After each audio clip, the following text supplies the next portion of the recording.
super, super cool episode today with Mr. Mike Adams, professional football player in the league, 16 years, two-time Pro Bowler. Mike, welcome to the podcast. Hi, Mike. Thank you. Hi. How you doing? I'm good,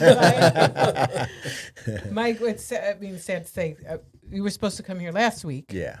But Yeah, I was supposed God to come. forbid you were in a car accident, but thank God everything's okay. Yeah, everything's fine. I got T-boned. But I'm good. He was good, and we just move on. It's all right. Yeah. Did the cop recognize you? He did. He did. He did. Did Mo tell you that, or I told you? Yeah, that? Mo told me. Mo's a snitch. But what happens just tells when you leave everything. the dealership with their car and you get hit? So I had it for about a week, and I'm driving to go see Mo. So he's Mo. And guess what? and then I'm making a left turn, and then I got hit from the side.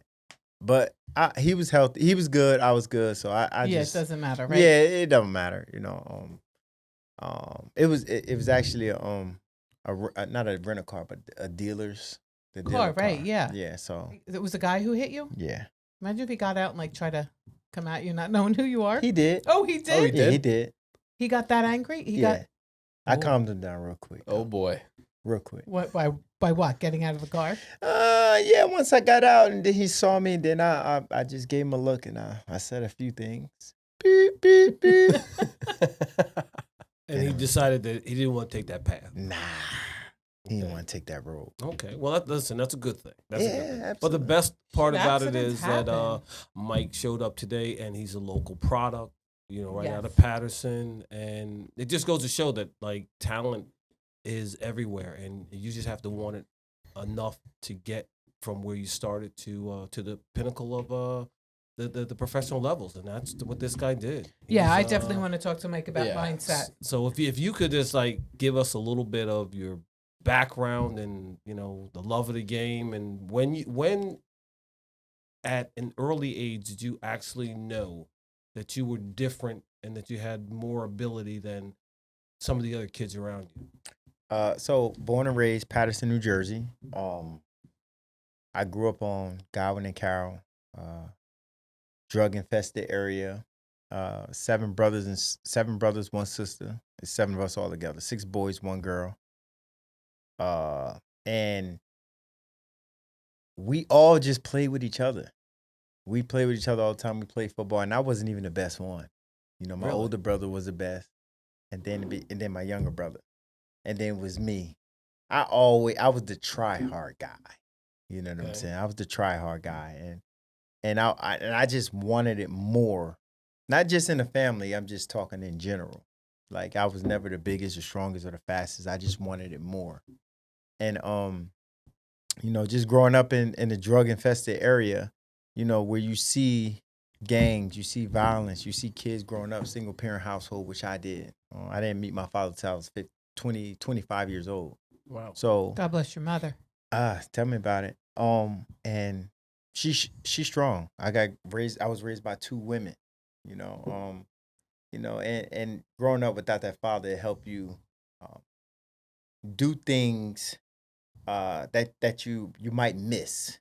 Meaning, you growing up without a father, you don't know how to tie a tie. You don't know about the birds and bees. You don't know about the women. You learn all of this from TV and from the street. Right. But I don't want to get off track. But football wise, that became a staple in the Adams family household. Our uncles always played football. And we play in the backyard, and then mom would yell at us, "Come in the house before it's dark." The street lights come on, you better get in the house. And you try to get that last touchdown pass off. But the love of the game started then. And I talked to, I was talking to Scott 2 days ago, and I think he was saying how, no, I was talking to you, Mo, and you was saying how, and I was telling you how when I was, I think I was 12 years old and I was playing running back, and I knew I wanted to play football. I knew I wanted to go to the NFL. At 12. At 12. I knew I wanted to go, and it was a dream, and I say this all the time. when you grow up in a drug infested area, when you grow up in put this in quotes, the hood, right? You don't see anything beyond that. Well, I was gonna say, do you know that it's the hood? When No. you're growing up, no, because that's my point. Like you don't Right. see anything Right. beyond that. Right. So you don't know and until it's like incorporated in our language when we talk. Yo, let's go back to the hood. Yo, you chilling in the hood? That's where it came from. It wasn't like, oh, that's the hood. Nah. Yo, you chilling in the hood was good. That's how we talk. That's how it was. So going back, like we didn't see beyond this. Mm-hmm. Right? We didn't know the suburbs exist. We didn't know being lawyers and doctors. We hear about it, but we didn't know it exists here. So all we see is janitors. We see the grocery store man. We see the taxi drivers. We see the lawnmower guy. We see white people walking in the neighborhood, and we thinking either they buying drugs or they somebody landlord. Right? And that's what we see. That. And that's what we see right here, right? So all we have is a dream. All we have is a dream. As a young kid, all I had was a dream. And then as I played football and got better and better, that started to move. Now I can see, like, there's more than just the hood. Mm-hmm. There's more than that. There's all types of different occupations. There's all types of different success in life, but still a lot of people to this day still don't see that. They can't see past that. And I was one of the fortunate ones to see past that because all you have, like I said, all you have is a dream. All you have is a dream, and you try to make that dream come into fruition. And when you do that by hard work, and I always say hard work, it doesn't guarantee success anything. or anything. It doesn't. No, it doesn't guarantee anything. It just guarantees that you're working hard towards what you want, whether it's attainable or not attainable. Absolutely that, and whether it's the garbage man, right? Whether it's a school teacher, the clerk at the grocery store. Right.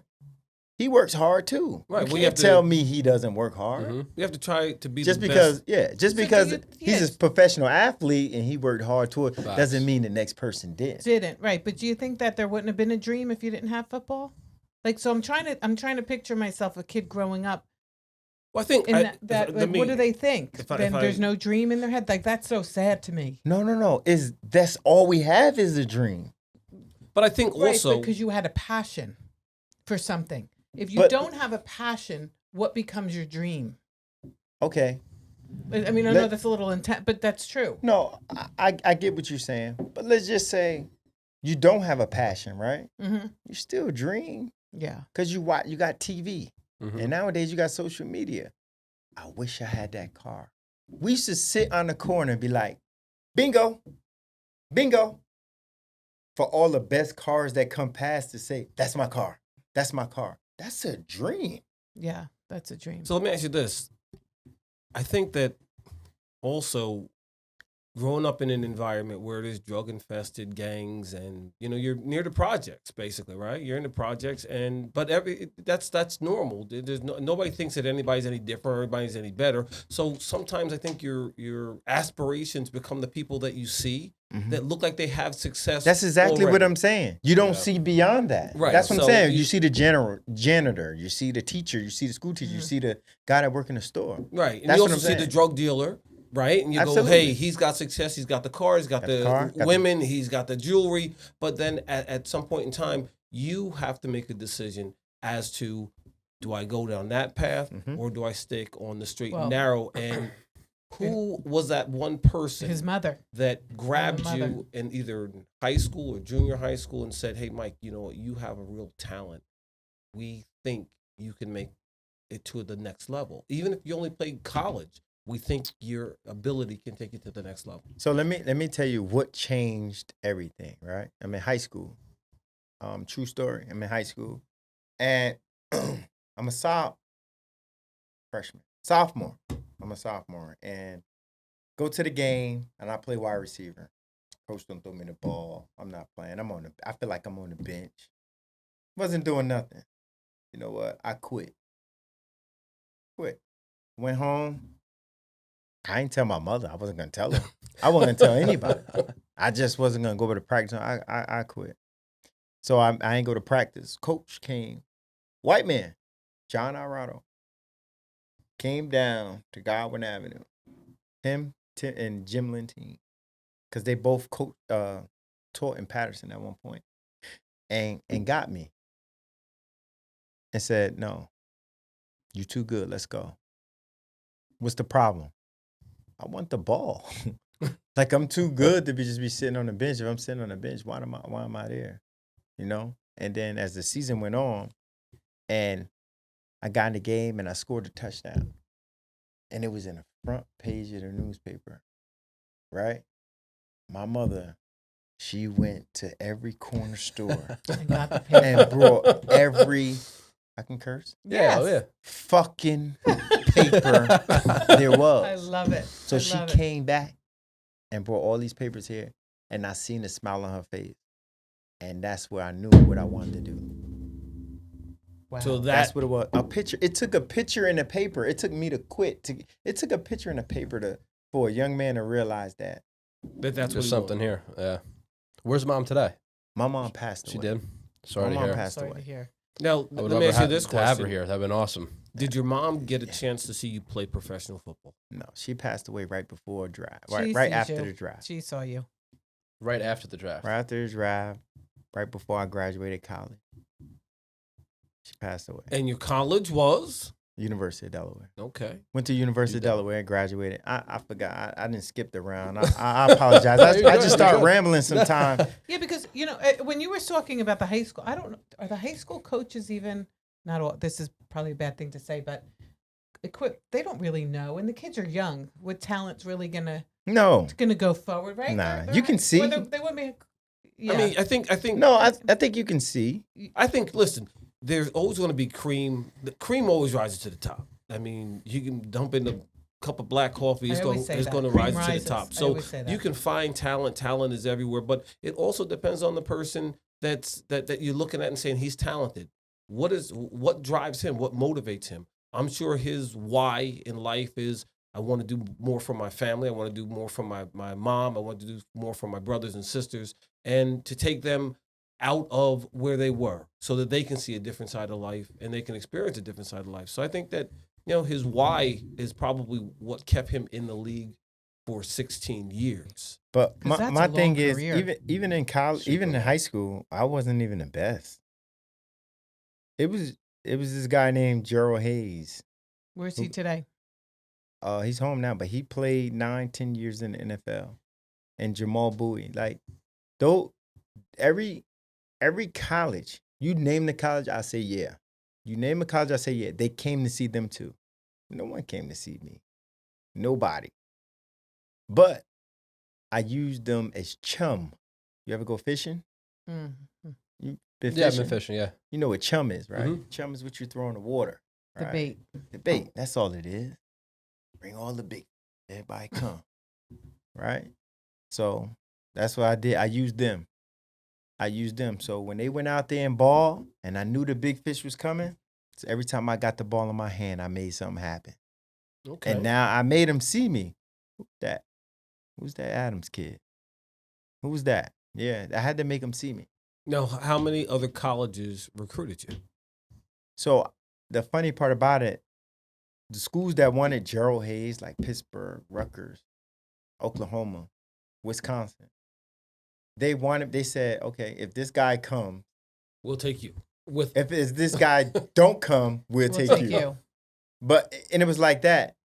But I was trying to get a package deal with Gerald Hayes. I wanted to go with him, but it didn't work out. So I ended up going to University of Delaware because my mother told me, you're there to get an education first anyway.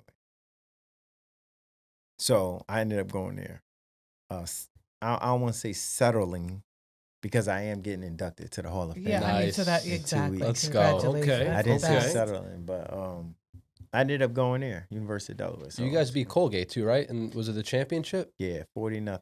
40-0. That was the first time in was Patriot League too, right? They was the Patriot League. So in 1AA, if you make the playoffs, it's a bracket. Mm-hmm. It's not like BCS bowl. There's Yeah. no bowls. Yeah. It's one in 1AA it's a bracket. 1 plays 16 and 2 and 14 and so on and so forth. 2 and 15, so on and so forth. So you went from receiver to safety in college? No. When did the transition happen? No, I always play safety and corner. Always safety and corner. Yeah, never play offense. Never offense. Nah, I'm gonna hit you. I ain't got time to be catching the ball. Well, I mean, let me ask you a question. Playing defense, I think, keeps you in the league a lot longer than playing offense. Okay. Defense is tough on the. Yeah. Why is that? Well, I just think that when you're the guy initiating the blow, I think as a wide receiver, you're always looking at you maybe in a very vulnerable position when you get hit, and he's a heat-seeking missile. He's not looking to tap you. He's not looking to be your best friend. I think when he's on the field and you're across from him, guess what? You're the enemy. So his job and his pay scale is a reflection of what he's able to do once you go after the ball. So he's he's what you call a bruiser. Yeah, he's that guy. But yeah, appreciate it. But as far as longevity, I agree with you to the extent because on offense, if you're not producing right now and you're not scoring touchdowns, usually you find yourself out quickly. Yeah. On defense, you can almost hide it a little bit because if you see talent and you see the potential, you tend to keep them around a little bit, especially if you can play special teams. Mm-hmm. And I think I was that guy.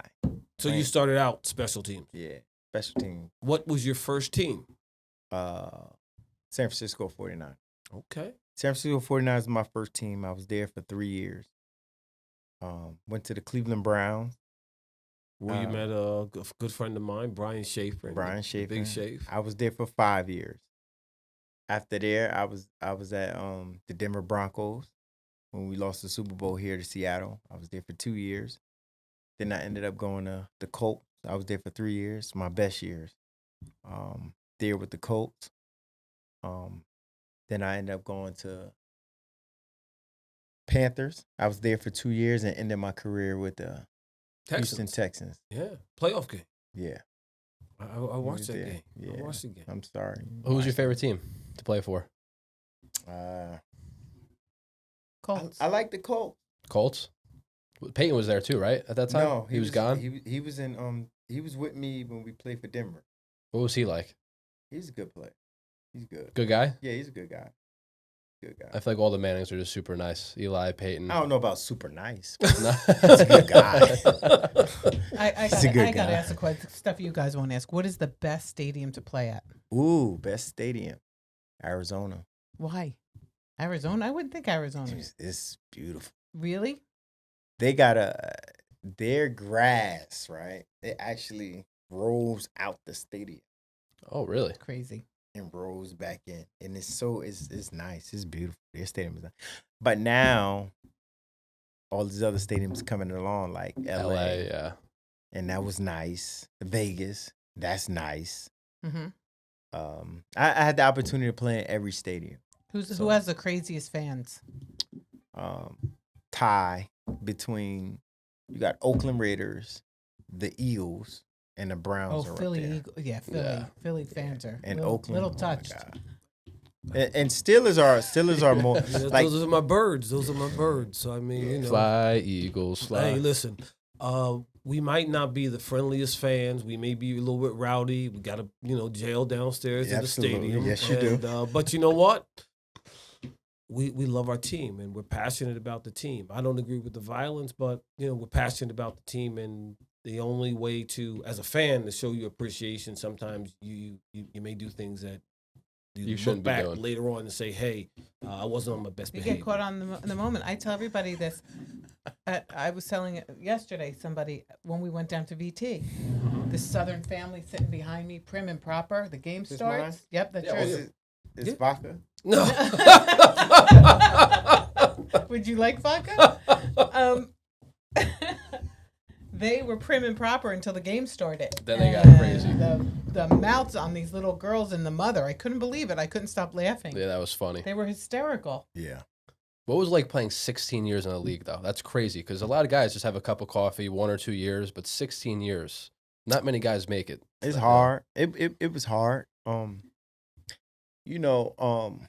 lot of people, they ask me how, right? So one thing I did do was take care of my body, right? I invested in my body. Actually, after this, who am I going to see after this? Chiropractor. Shout out to John Schneider. He's the best. He worked with the Jets. But Is he in Livingston? no. Is what you mean? Is the office? His office? No. Oh, okay. Yeah, that's funny. We were just talking about that. No, his office is in New York. Oh, okay. Yeah. But anyway, like I invested in my body. I see the chiropractor. I see ART, active release therapy. I see MAT, muscle release therapy. I get dry needling, a hot tub, cold tub. I get a massage twice a week. That's all the things that people don't see. That athletes go through. They see the Sunday, right? But they don't see leading up. Shit that you do to play in that game, people have no idea. Yep, I say it all the time because I see my brother do it. I see it's crazy. It's the stuff you do just to play in that game, like, and I just named 5 things, and it's probably more than that. Like I was doing yoga at one point. Like I love yoga. To stay flexible so you won't get injured and all that other stuff. But as far as playing wise, I think what kept me the longevity is me knowing the playbook, me understanding the defense, and the consistency. Being consistent with all of those things, the MAT, ART, all that stuff, and being consistent on the playbook and being consistent on the field. I think the consistency and the discipline carries you a long way. A lot of people can't stay disciplined. Because I always say discipline and commitment equals consistency. Because you have to be disciplined, you have to be committed, and if you can do those 2 things, then you can create consistency. And I think, that's what basically you did for 16 years.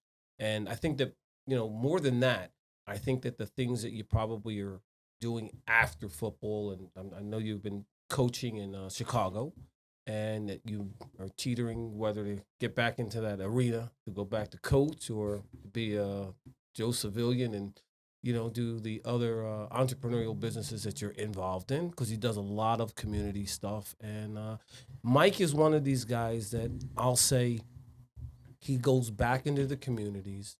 He's all about the kids, and he's 100% committed to the kids to show them that there's more to life than just what you wake up and what you have to go through on a day-to-day basis, and you're at home or in school or in the streets.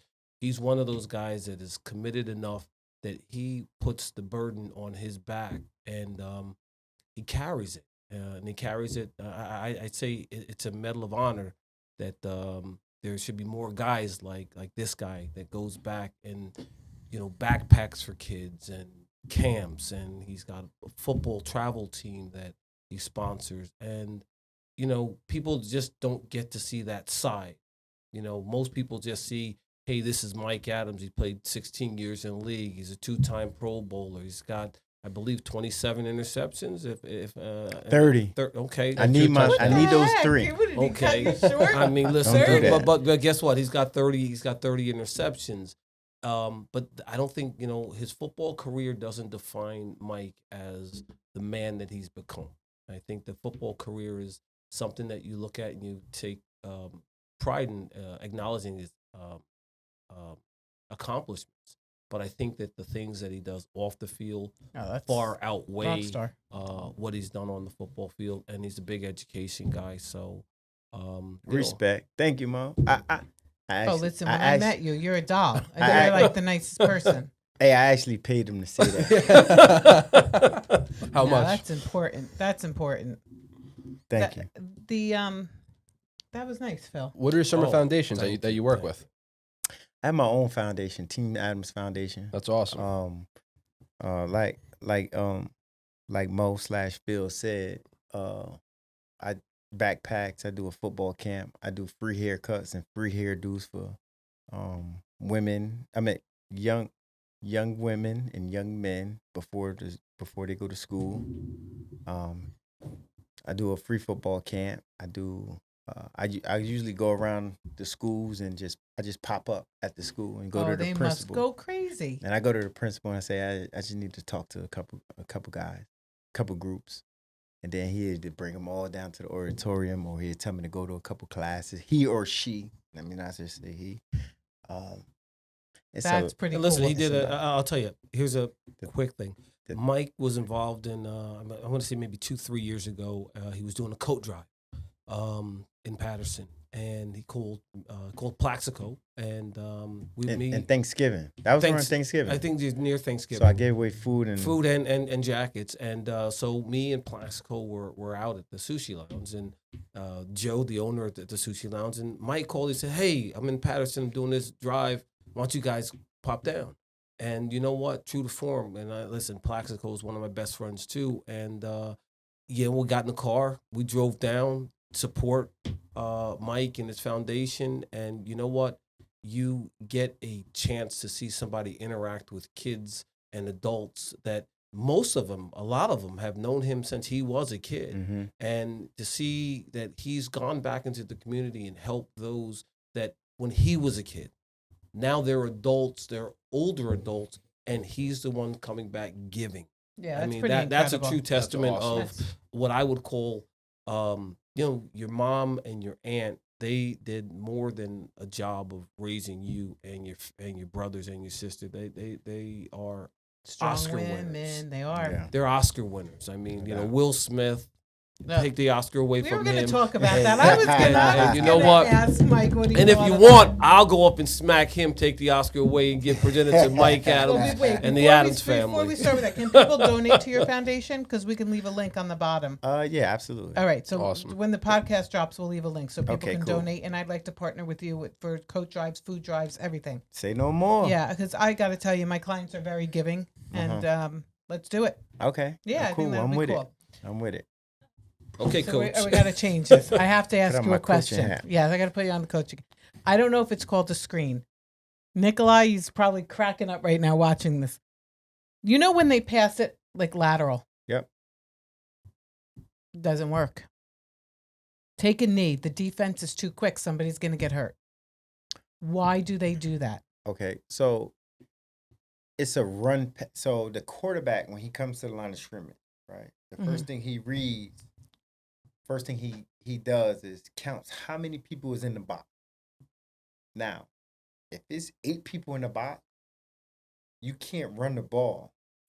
Numerically, is impossible. Right. Because if you hand the ball off, you kill your running back. Right. So if you already have the play called, the right thing to do is do a noun pass and throw it out to the receiver, because it's similar to a run. Even though you only get like 1 or 2 yards, it's better than getting your running back killed and getting no yards. So, but That's the thinking behind. But it. your receiver can't move. So you're saying that the receiver doesn't have time to go forward No, I'm talking. What do you mean? because you're thrown to the receiver Yeah, to the you got right. it. You're throwing it that way. Right. Uh-huh. So is that because the receiver doesn't have time to run upfield a little bit? No, Because that's there's too many people in the box. It's too many people in the box. So I got to give it to you right now, because if I don't give it to you right now, either as a quarterback, I'm going to get hit, Right. because remember, how many people in the box? 8. 8.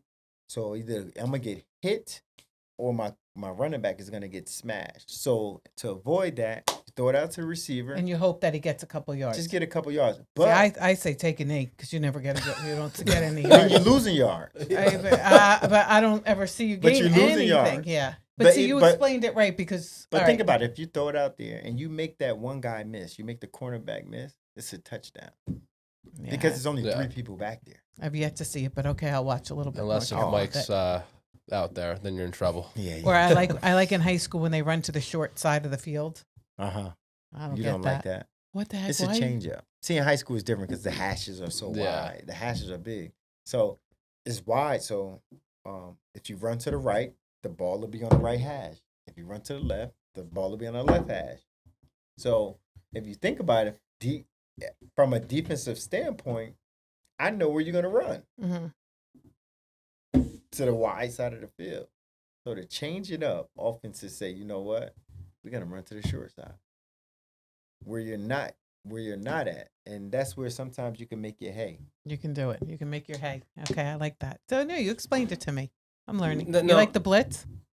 Hell Love yeah. a blitz. Hell yeah. You just got the answer from a Pro Bowl. I an know. NFL So Pro now, Bowler, and I there feel you better go. because nobody has been able to explain it to me. In You that just way. hated it. I hate So it. I got a Crazy. question. I got a question for you. Now, this is my guy. Plex is my guy. I don't know if you guys ever lined up against each other, or played against each other.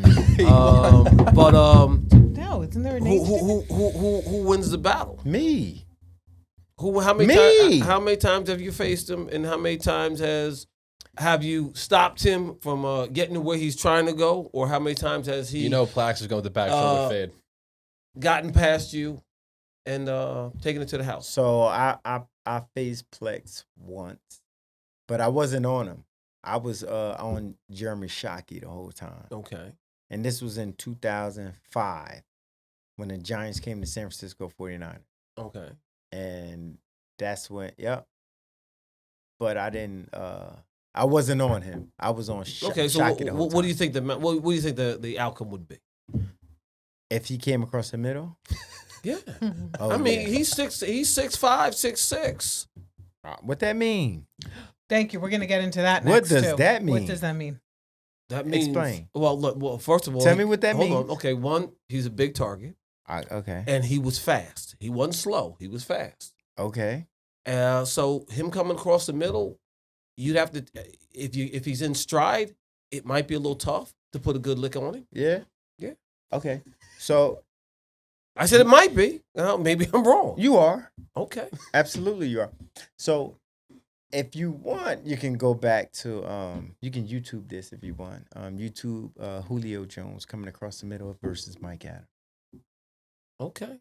We're gonna you show that on the are. podcast. Oh, We're okay. gonna show that clip. Okay. So let me ask you a better question. Who was your toughest? But Plex is nice though. I was just I mean, that's my listen, dog. He was nice. He was guy too. in his prime. Plex was that deal. No, he was When great. when he got in the league, he like dominated. It wasn't no other Plex. No, he was one of a kind. Yeah. But who was your most fierce competition that you feel gave you all you wanted to handle when you had to deal with him on the field? Wide receiver, tight end. Wide receiver, tight end. Who was that guy that you didn't look forward to playing against because he was, as good as you were at your position? Julio Jones. Antonio Brown in his prime. Musi Muhammad, and I always say him because he was like an all-around player. Okay. Like when I come down to make a tackle, he will crack block you. Him and Hines Ward, like no other. Like, Okay. you know what crack block means? Mm-mm. Okay, so let me explain. So if I'm at safety and I know they running the ball, and I would start walking down towards the line of scrimmage to make the tackle because I think they're running it, and the wide receiver is closer to the line of scrimmage, not way split out. He's closer. Right. So he has to block me before I get to the running back. And it's usually I'm not looking. Usually the defender is not looking. So we looking to make the tackle, and he's coming this way. But now, To hit isn't you. that a blind side now? Now, Yeah. So I mean, today's game is a little softer. It's a little change. a little softer I- than back in your day. A little softer. Because doing that to A the lot ends softer, too right? sucks too. Yeah, you can't do that anymore. No, yeah. Isn't it a lot softer now? Now Is I got. it? I mean, It's a little softy. I got like somebody's in motion on the tackle and they call it targeting. How's the guy stopping in midair? It's hard. I mean, come on. It's hard. It's I like- get aggravated with that it's too. like you're Superman and they ask you to stop flight. Stop flight. Doesn't Yeah. happen. But one thing I did say to somebody, I think I was telling somebody this. I said that's why we are the best in the world. Mm-hmm. You know, we're not Soft. just high school players. Like we're the Right. best in the world because you can come up with all these rules, but we have to adjust to them. Think about it. When they first came out with you can't touch past 5 yards. The no chuck rule past 5 yards, right? And then but they came up with the targeting. Now, instead of hitting like that, we had to change up because we're coming full speed. It's hard. It's hard because at the same time, if I'm coming full speed to hit you and my head is up and I'm ready to hit you the right way, a form tackle, it might get distorted because the ball carrier don't want to get hit and he see you coming full speed. So the ball carrier goes like that, right? And now it's targeting. And when he does that and it's helmet to helmet, now flag. Right. But again, we the best athletes in the world, so we adjust. Horse collar. We adjust. Can't hit can't hit the quarterback below the leg. Somebody could push us in the back and we falling on the quarterback leg and about to hit him in the leg. And what we do? We move. We adjust. We the best in the world. And think about it. Even we learn to compartmentalize with shit. Mm-hmm. People don't realize how much athletes go through. How much shit we have to deal with. Yeah, and there's so much emotion. No, I'm sure. Listen, I get that. I'm talking about family. I'm talking about money. I'm talking about tickets. I'm talking about girlfriends. I'm talking about ex-girlfriend. I'm talking about side chicks. Psycho chicks. It's a lot we deal with, and then we have to compartmentalize that and go out and perform on Sunday. Let me tell you, and when you look at playbooks, you guys are smart. Yeah. There's a lot to know. People just think there's so much to know. And it's like calculus. I mean, it's almost like calculus out there. It's incredible. But John, I'm gonna put you on the spot because that's what I do. Okay. I put you on the spot. Let's do it. Okay. They say Tom Brady, the greatest of all time. Okay. Yes or no? He's the GOAT. Really? Who gonna take his ring? The greatest football player of all time? I have to doubt. I know you do. No. A lot of people do. Because I don't think he made more of an impact than a Lawrence Taylor on the game. So I can't call Tom Brady the GOAT because I think if Tom Brady played in Lawrence's era, we wouldn't know who Tom Brady was. I mean, that's all subjective, bro. I mean, it's all subjective, but what I'm saying is Tom Brady played under a different set of circumstances, different set of rules. Explain that. Okay, here's the rules. You can't grab him. What do you mean? They won a Super Bowl by doing that. No. They beat the Colts. No, listen. And that's where the rule came about. Hold on. When they beat the Colts in the NFC Championship game, right? Because they was who's the corners? It was Ty Law and I forget who it was. I forget who the other corner was. Maybe Sean. I don't want to say Sean Spring, but it was Ty Law, and they was just jamming these receivers up. No, what I'm saying is, when Tom Brady played, when you go back and play in the era where Lawrence Taylor played, where they were oblivious, they killed the quarterback. Mm-hmm. I mean, there's just no mercy. Mm-hmm. When Marino played, you killed the quarterback. There was no roughing the passer. It was, he's a player just like everybody else. Mm-hmm. Hit him, right? Take your shot. Mm-hmm. Tom Brady comes in an era where the Brady rule, can't touch him. You go like that to Tom Brady, and he's looking at the ref like, dude, do your job. I get that. Do you think he would win as many Super Bowls as he has if he's playing under those circumstances? I just don't think he would have. Why? Because he would have took a hit? It's still football. He never took the big hits. And whose fault is that? Offense or defense? I think that's the rules committee, and they softened the game up. I mean, listen, Tom Brady played in both generations. Yeah, both generations. Eras. Exactly. He played in both eras. He didn't play. Tom Brady did not play in the era where you had the Mean Joe Greens. No, of course he did. Okay, so what I'm saying is you didn't play in that era. You didn't play in that era where you could just obliterate the quarterback. There was always the quarterback is the mantelpiece. So everybody wants the quarterback to be protected. I get that. That just came about though, like 7 years ago.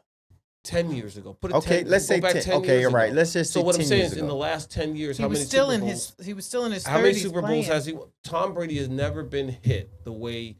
Oh, listen. First of all, his first Super Bowl. So because he hasn't been hit, he wouldn't have won the Super Bowls. That's what you're saying. Hold on. I just want to make that clear. The Raiders. Let's make this clear. Hold on. I just want to ask that one question. Okay, go ahead. So Tom Brady wouldn't have had these Super Bowls if he would have gotten hit. I don't think Tom Brady would have as many Super Bowls if he would have been subjected to the hits. I think he would have retired earlier. That quarterbacks had in the past, because I don't think his body would have taken it well. I think his body would have broken down. I think that, when they had the tuck rule, listen, I think that the Raiders really, that was supposed to be their Super Bowl to go to, but everybody's against the Raiders. So guess what? I think he fumbled But the everybody, ball, okay, but that was his first Super Bowl. Mhm. Tom Brady became a superstar. No, I'm not taking away his talent or his ability. okay. Yes, you have to make the pass. You have to make the throws. You have to read the defenses. You have to do a lot of work. But at the same time, I think that, listen, Terry Bradshaw never lost a Super Bowl. Joe Montana never lost a Super Bowl, right? I think in the era that Terry Bradshaw played, I think he lost a few of his teeth getting hit. I think Joe Montana really took some bad, vicious hits. Joe Theismann ended his career. The hit he took from Lawrence Taylor. Tom Brady has never been hit. So, but are you going to say that in 10 years though about targeting? Those players weren't great because they had no. Well, I mean, you have to think about it. Right? The players when in those eras, you had Andre Waters, dirtiest player in the game, right? Andre Ward. Waters. Oh, Andre from the Waters. from the Eagles. Mhm. When he was one of those guys that he's coming to end your career. Mhm. He's not coming in there to say hello. He's going to put a hit on you. L.C. Greenwood. You have Mean Joe Green. You had all these guys that Ronnie Lott. Those guys were hitters.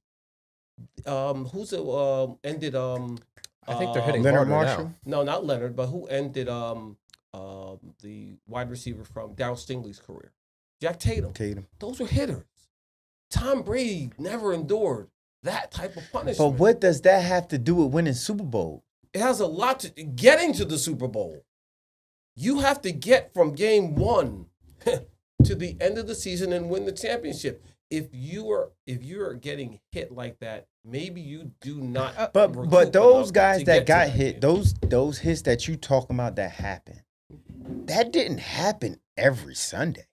That didn't happen every Well, week. guess what? Most quarterbacks endured that punishment on a week out basis. So you're saying I that think Tom guys Brady are hitting isn't harder hit? now, though. The guys are stronger today stronger. than No, back they're in the not 80s. hitting. No. That's But that's wait a a second. falsehood. Are you saying Wait, that wait, other wait, quarterbacks are hit hold on, hard? Hold on. I want to hear. Hold on. No, I think they hit harder back then. But I also think it's different rules and circumstances Correct. that we have to abide by.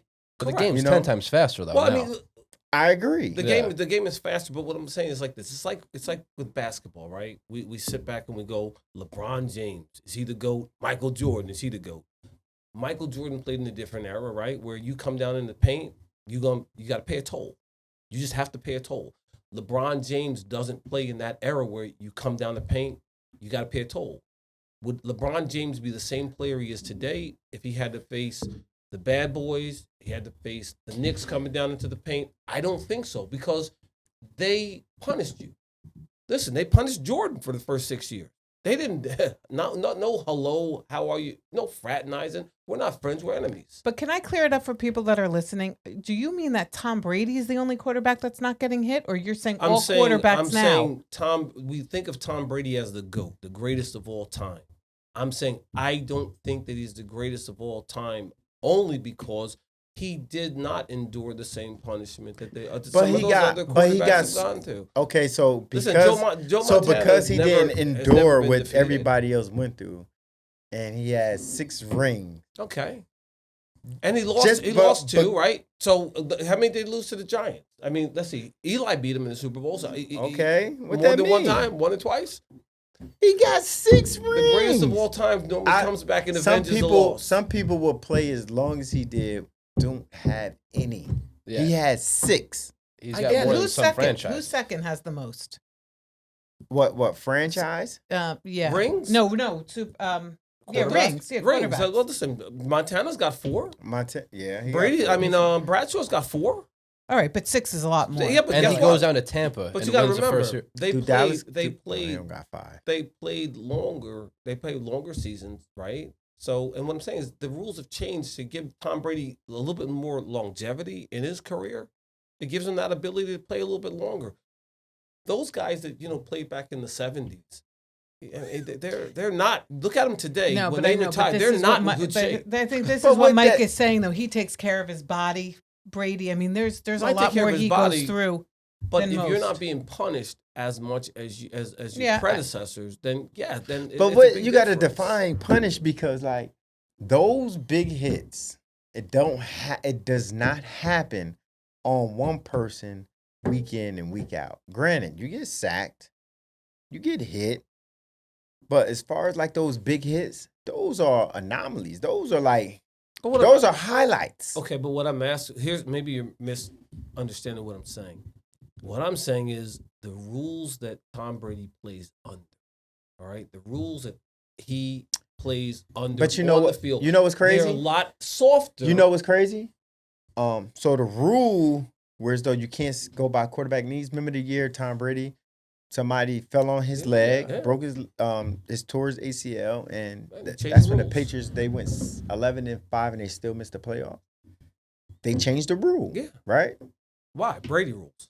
It was the Brady rule. Okay. Just like the Chuck rule, you can't hit past 5 yards.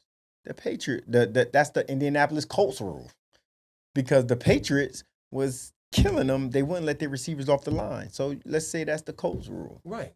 Horse collar. Let's say that's the Terrell Owens rule. When Roy Jones came and smashed him by the back, horse collared him, he broke his fibula and he ended up playing in the Super Bowl anyway. Eagles went to the Super Bowl that year. Right? So all of these rules change, right? But it does not matter. So you're saying the rules don't take away from the rules doesn't take away from the competition because, like I said, we adjust to them. We adjust to them rules. And just because he didn't get hit day in and day out off of those highlights, now you're going to take away. I mean, listen, I'll only say this. I had a conversation. Hall of Famer, right? Defense, Hall of Famer, said that if Brady played when he played, probably wouldn't know who Brady was because he wouldn't have made it 4 years. Because the punishment that they would have put on him, he wouldn't have made it 4 years. Now that's a different era. Now if I come back and I tell you, I'll tell you in private who the player is. I know who it is. No, you don't. Yes, I do. Okay. Once you said defense, I already knew who you were. No, you can't say it. We can bleep it out. I knew who it was. So, like he told me, hey, if he played in my era, you wouldn't know who Tom Brady was. Why? He wouldn't have lasted that long. Because when he's sitting back patting that ball, hell, I'm on him.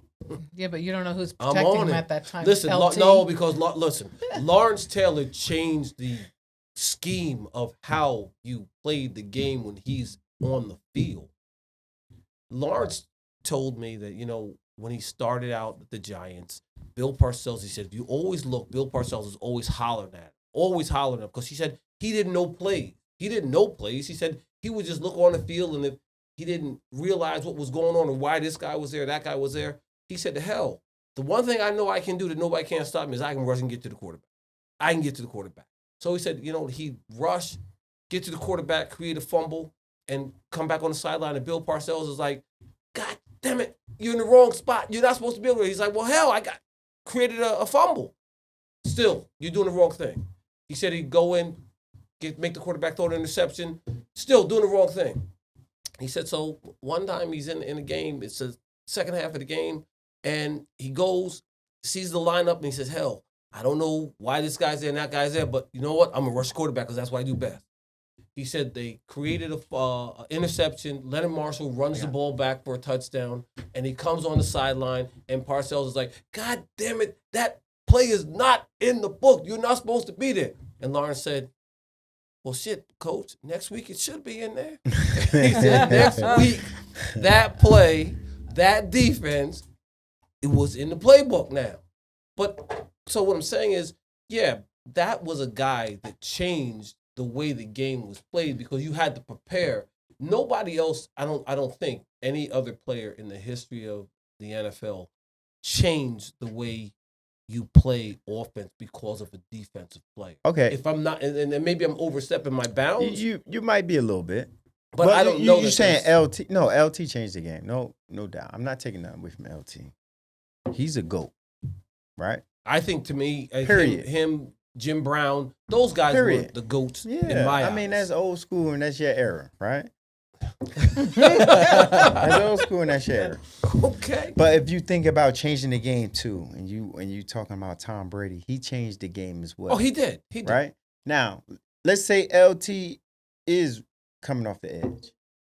Or wherever dominant DN that you consider the GOAT coming off the edge and they playing against Tom Brady. Tom Brady's smart. As he's walking to the line of scrimmage, he knows where he's going with the ball. Why? Because a linebacker or safety is giving it away already. So right now, if he know he don't have anything, you know what he's going to do? Guess how many catches the running back had in the Super Bowl?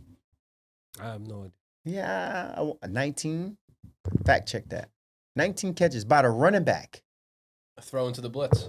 By the running back. When you rush off the edge, the thing that stopped that is when you got a pass rush that's coming at you like that, screens. Your favorite. Getting the ball out quick. Whether it's a slant, a double move, or out. And that's what's Tom Brady's specialty. That's how he changed the game. Getting that ball out quick and letting Edelman run off a yak. You know what yak is? Yards after the catch. That's what you want. Yak. As a defensive player, I'm looking at it like, I can't let you get yak. If you catch it, I have to tackle you. It got to be a catch tackle. Tackle. But one thing about the Patriots, they're the most patient team. Patient is, I don't even know if that's a word, but they're the most patient team in the NFL. They would start at the 2-yard line and go 5 yards all the way down. Consistency. And score a touchdown. What other team doing that? The Steelers ain't doing that. Eagles wasn't doing that. Teams are impatient. They need the big dog. They need that big play. All right, play action pass. Boom. Throw it across 18. 18? Yeah. 18 catches in the Super Bowl by a running back. Who they was playing against? That was Fournette, so that was the Chiefs. No, in the Super Bowl. We're talking about Buccaneers and in Kansas City. No. I was talking about when the Patriots played the Falcons in the Super Bowl. How many catches did the running back have? You look at that. And who was coming off the edge? It was not Mathis. It was Dwight Freeney and somebody else. I forget who the guy was. Coming off the edge, screaming off the edge. No, listen, I can't take it away. I can't take anything away that Tom Brady is. Listen, he's great. He's the first ballot Hall of Famer. But I know. But you're saying that. But you're saying that in your era, like he couldn't last, and people were saying like in his era he wouldn't last because he would take them hits. No, he didn't take those hits because he was smart. He didn't take those hits because he got the ball out of his hand. But everybody's not as patient. Everybody. Let me ask you a question. Don't you think that Dan Marino was smart? I think Dan Marino was smart. He probably had the quickest release in football, right? He took those hits. 16. Yeah, 16. Yeah. Okay, 16. You know what I'm saying? He took those running hits. back. No, I'm saying Dan Marino was probably the quickest release in football, right? And he How still took often? Them. Well, listen, how long was his career based on his knees? He had a long career, though. Yeah, but... We played 15, 14, 15? His mobility... We need a fact checker in here. Yes, yeah, we definitely need a fact checker. We definitely need, yeah. What I'm saying is, if you take a look at Dan Marino's career, look at the productivity that he had based on career injury. His knees were shot. Just like Joe Namath. Joe Namath, hell, great quarterback, right? But injuries. Those guys were being hit at the knees. There was no such thing as don't hit them below the 17. Knees. Hell, you hit them as hard as you can hit them, where you can hit them to get them down. He was 17 years. Nobody ever said, hey, you know what? The quarterbacks are getting hit and their knees are being damaged. All of a sudden, you come into an era where they say, you're a football player. So my theory is this. You're a football player and he's a football player. You're both equal. If I can hit you below the knees, but I can't hit him below the knees, who's the league looking out for? Are you looking out for our health? They're looking out for the money. They're looking out for the money. How much Aaron Rodgers making this year? 50 million. 50 million. 50. How much Garoppolo making this year? And he might not even be with the 49ers. How much How much? Anybody name them? These Mahomes. quarterbacks, Mahomes, Half a but these billion? quarterbacks are making no less than 20 million. Quarterbacks are making no less than 20 million. So I'm gonna protect my 'em. quarterback. Yeah, you got to protect them. But Mike, do they work out differently too now than they used to? Like yeah. Joe Namath, you're saying getting hit, but maybe aren't you guys doing a lot more? For Yeah, the strength and workout. the Yeah, back workout's then the different? workout and the nutrition is totally Totally different. Yeah, but what I'm different. saying is you Think can, about the So the think about- injuries think about the happen. pyramid, the Food food pyramid, right? Yeah, that's How what many times the food pyramid Yeah. changed? I don't think eggs up there anymore. Or something okay, like but that. what Right. I'm saying, Too much but, cut- but yeah, if exactly. you think about it though, your knees and your joints are going to be the same, right? So your knees aren't. You're not going to protect your knees that much more. You can't work out to make the cartilage any stronger. Yeah, you than can it make the already muscle is. around the muscles knee. around it. Yeah, But the what I'm saying muscle is, around it would be better. If I'm hitting you at your knees and I'm 275 pounds and I'm coming at you and I'm hitting you full bore, I don't care how much you work out your knees. Force. That's force. But when those guys got hurt, it wasn't just like torpedoes at the knees.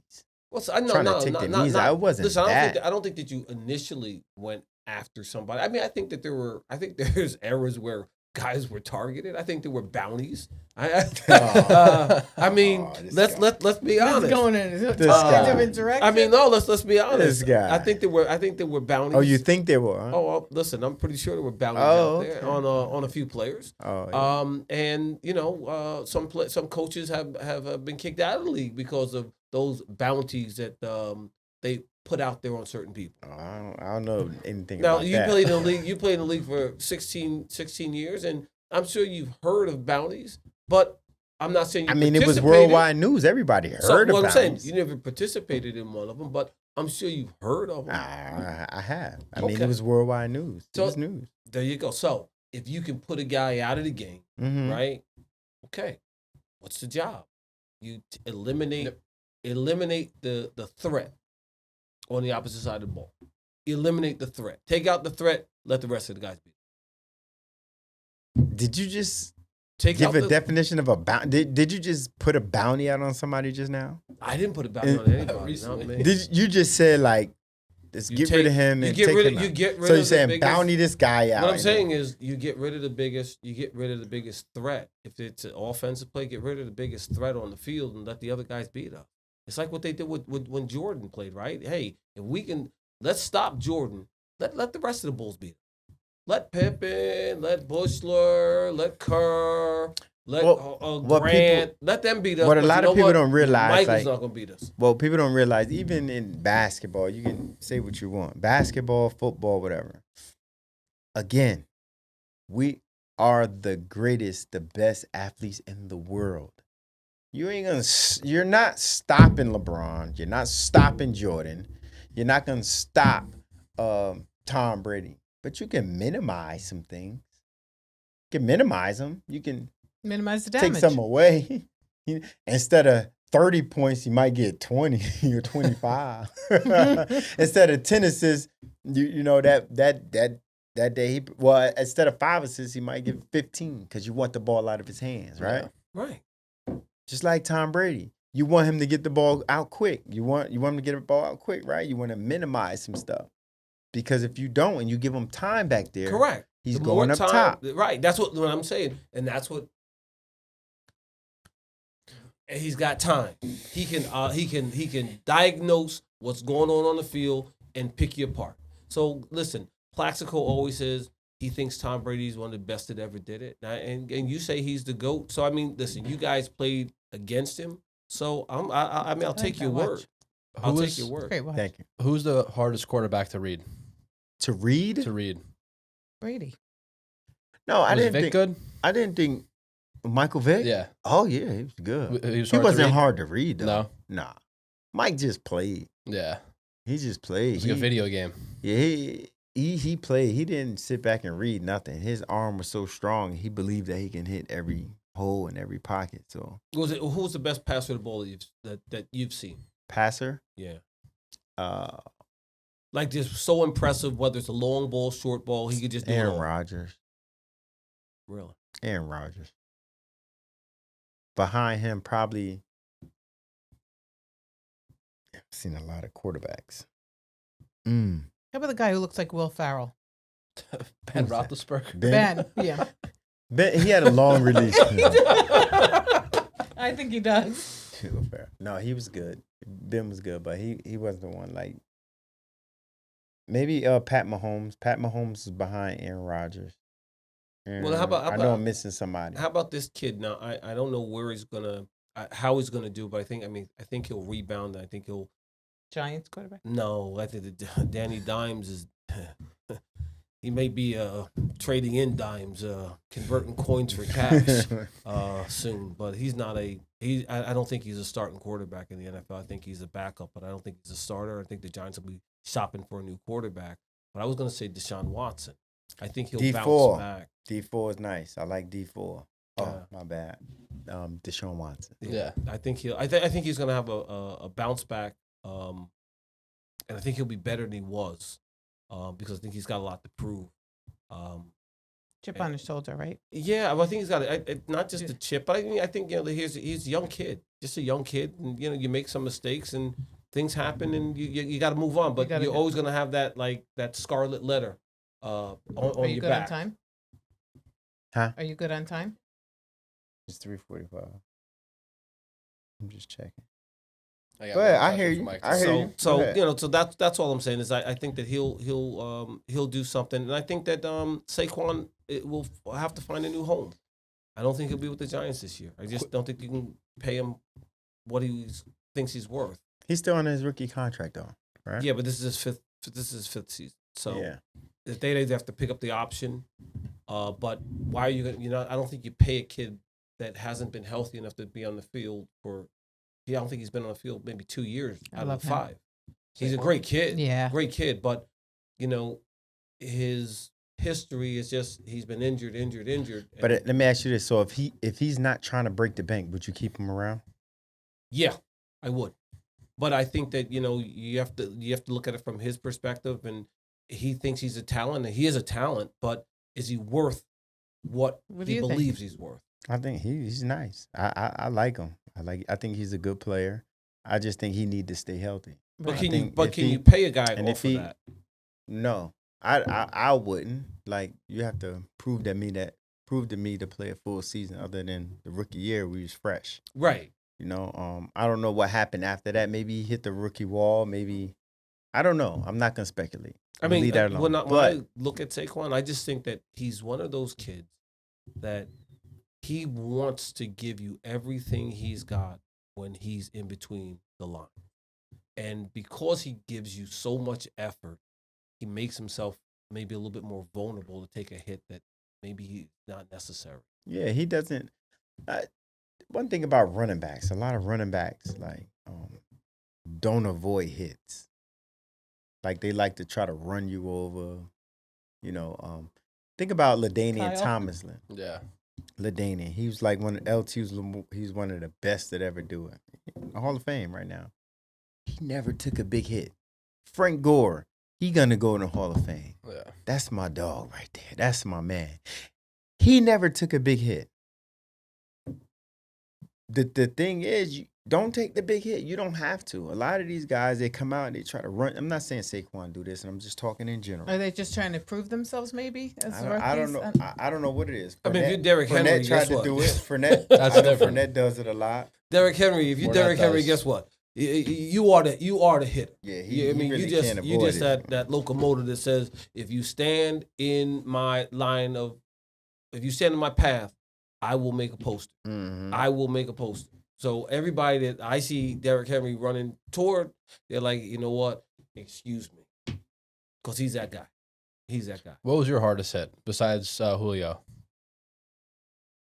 Me hitting somebody? Yeah, give me your top 5 hardest hits. I wasn't a banger because I was more of a good tackler. Mm-hmm. But if I catch you slipping, I'm gonna fuck you up. I'm gonna fuck you up. Do you tackle in the legs? No, I'm going up top. I'm gonna hit you up here. Yeah. I'm gonna hit you up here. Can't run if you ain't got legs. Yeah, that is true. That's why I was a good tackler. But I'm just saying, if I catch you slipping, the younger kids now going up and they can't to make Oh tackles. no. Yeah, I would go low. Sometimes it depends. But when you're an NFL superstar, Oh, you NFL's could go- different. yeah, Yeah, it's obviously. totally different. Yeah. Because like if I'm at safety and I got this guy running full tilt at me, I gotta tackle him up high. But if he running away from me and I'm coming this way, I go low. Like it's different ways you got to think about it. You just can't tackle everything. It's different tackle. Right. Gator tackle, Yeah. faced up, and all that other stuff. But my top 5.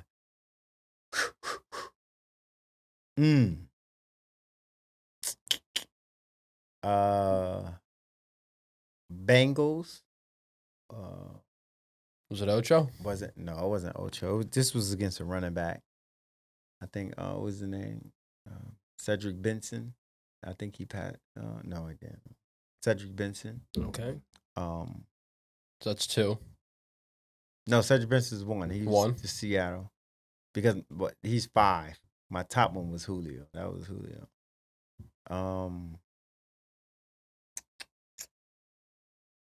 When we play, Bengals again. Bernard, running back 2. Giovanni Bernard. Giovanni Bernard. Played for. I'm looking at him right now. He played for the Pittsburgh Steelers, running back, right before Le'Veon Bell. Oh. Mendenhall. Okay. Yeah, Mendenhall. Yep, Mendenhall. 4, probably my 4th one, everything. Target acquired.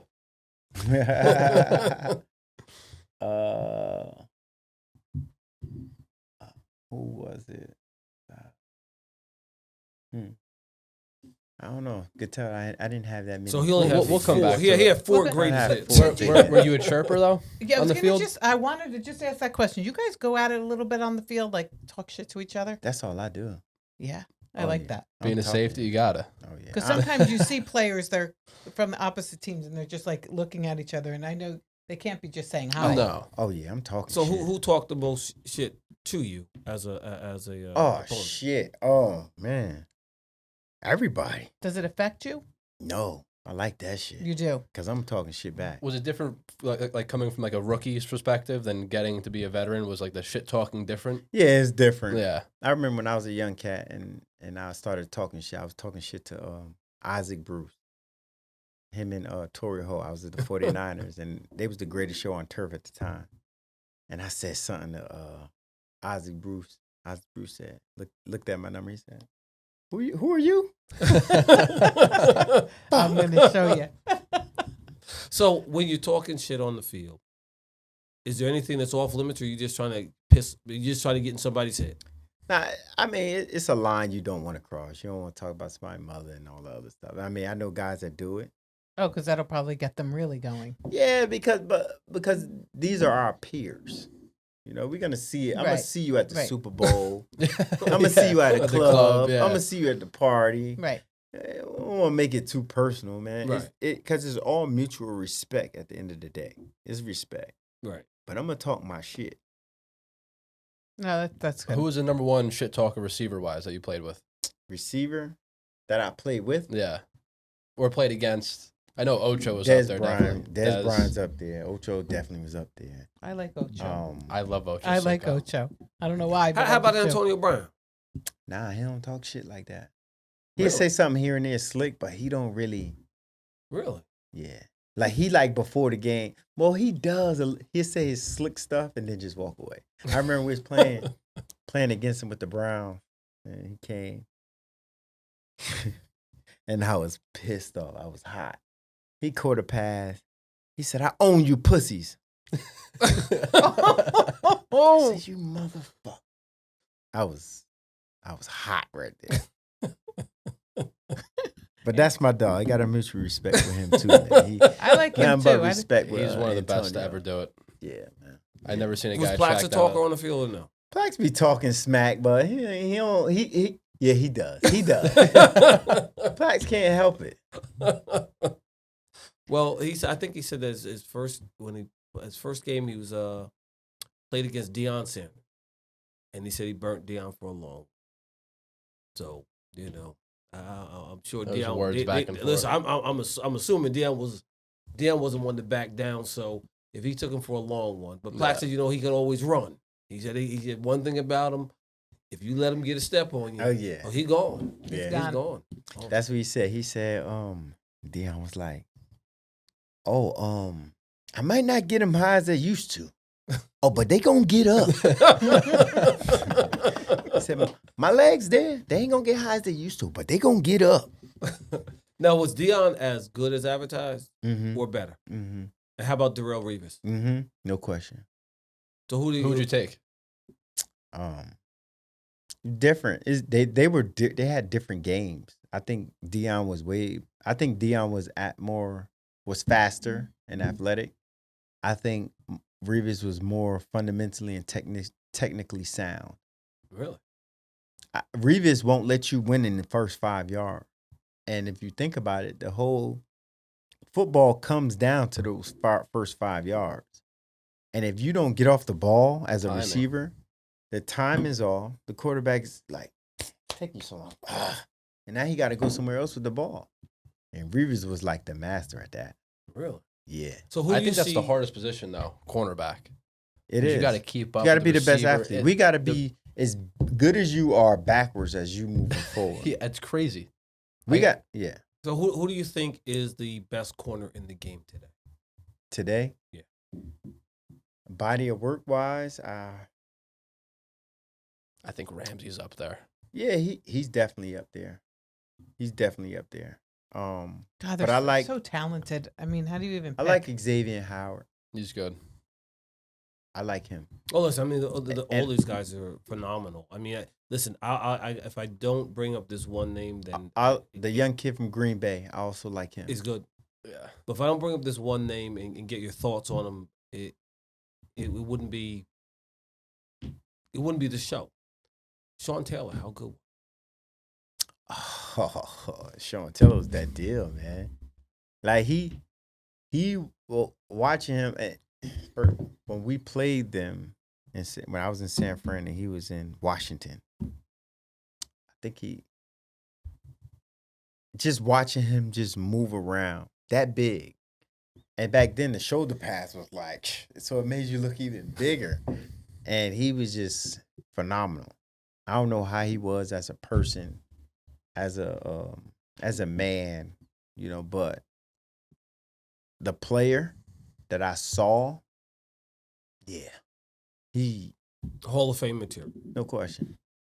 Yeah. I mean, that's a Plax said that they were friends, but he said that when he lined up against him on Sundays, don't come my way. That's how he is. Don't come my way. Yeah. Because there's no friendship. Yeah, we boys, but if you come across this middle, you're gonna pay for it. Yeah. Guys are so much different. Don't you guys it's ever? It's just amazing to me. But don't you guys ever like maybe got to take that edge? I mean, you ever play against somebody that's a real good friend of yours, and you like? I know. I did. I learned my lesson. Brian Westbrook, we playing the Philadelphia Eagles. I'm at safety, and Brian Westbrook, that's my dog. We played together. He was at Villanova. I was at Delaware, rivalry schools, and he came through the middle, got a handoff from Donovan McNabb, came through the middle, untouched, just screaming at me, and I'm at safety, and I'm like, shit, because he can either run past you, he can shake you, he can do a lot. So I'm like, all right. So I saw him and he started running towards the sideline. I'm like, good. So I'm just running next to him, just about to push him out of bounds. I didn't want to tackle him because I didn't want to miss it. I was the last line of defense. And he just said, he looked at me. He's like, he didn't look at me, but we kind of caught eye. He was like, boom. He stiff armed me right in my chest. And I was like, he ran and scored the touchdown, 78 yards. And I was like, I didn't take it easy. But you didn't play it like you normally would have. But I took it easy. Because I was a young pup. I think that was my second year in the league. And I'm like, and it was the first time a running back just climbed on me like that. and I didn't know whether to dive at his legs and tackle him, just push him out of bounds, grab him. I didn't know what to do. You know what I'm saying? So he ended up stiff arming me and scoring a touchdown. Then after the game, he said, "Yeah, that's all. That's their revenge from Delaware, Villanova." That's cute. But mentally, it messed with me mentally, and it gave me the mindset like, you know what? I don't care if you my boy. I don't care if I know you.